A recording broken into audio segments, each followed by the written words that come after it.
Hello, everyone. Multiple sources today, including Ukrainian and international, are covering a horrific mass shooting in Ukraine's capital, Kyiv. Police are investigating. The suspect was killed during the shootout. It is shocking for Ukraine because we don't normally have things like that happening there.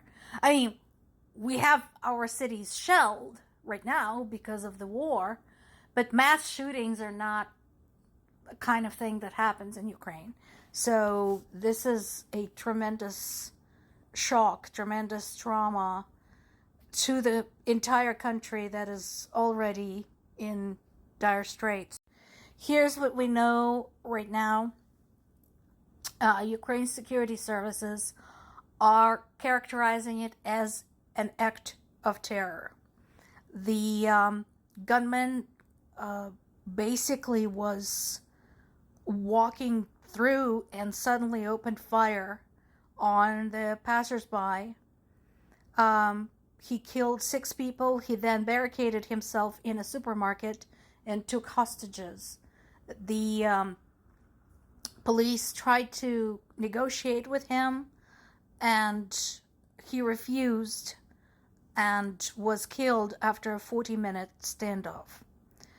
We know the name of the perpetrator, Dmytro Vasilchenkov.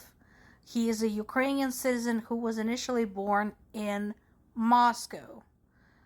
He also previously lived in Ryazan, also in Russia, and was a longtime resident of Bakhmut in the Donetsk region. He did have a criminal record.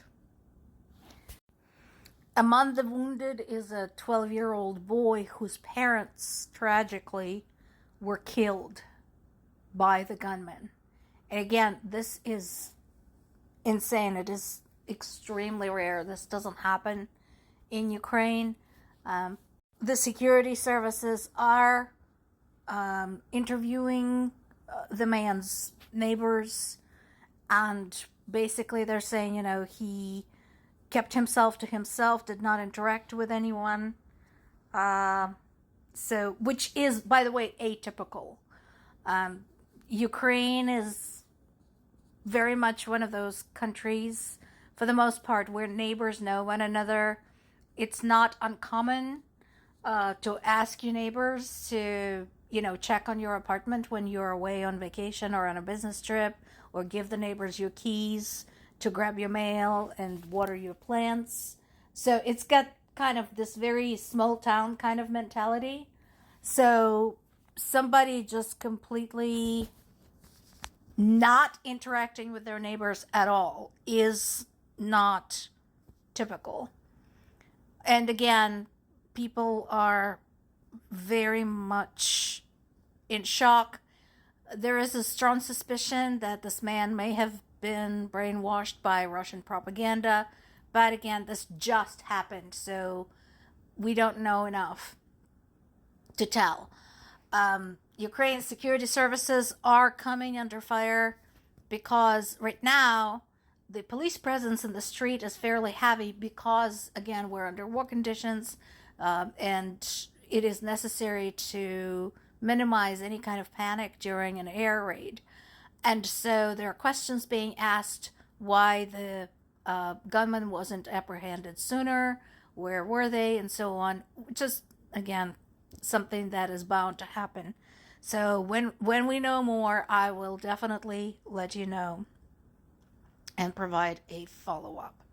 Meanwhile, there have been more deadly strikes in various locations in Ukraine. There was one in the northern Ukraine, which killed a teenage boy and wounded 4 more people.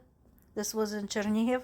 And there are ongoing strikes, basically all along the southern and eastern areas, with occasional forays farther into the center of the country.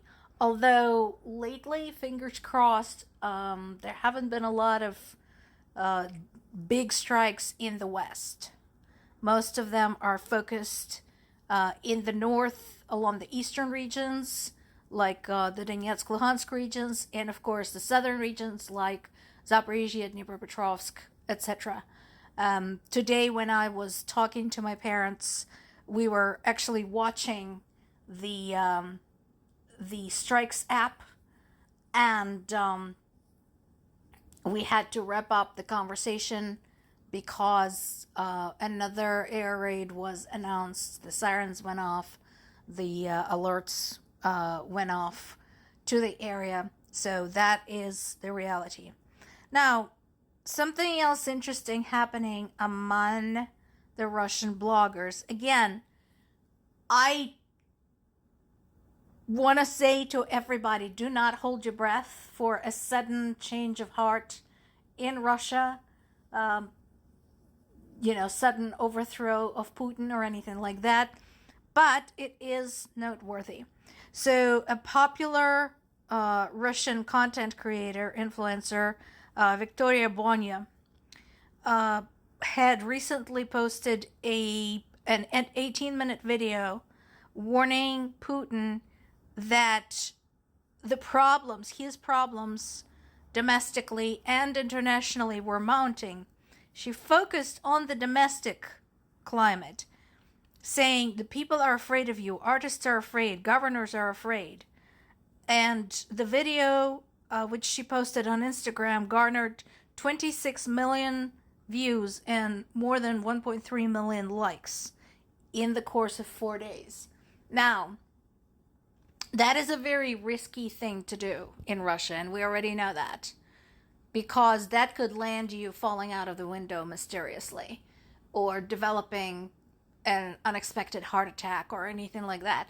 So, yeah, we'll see what happens next.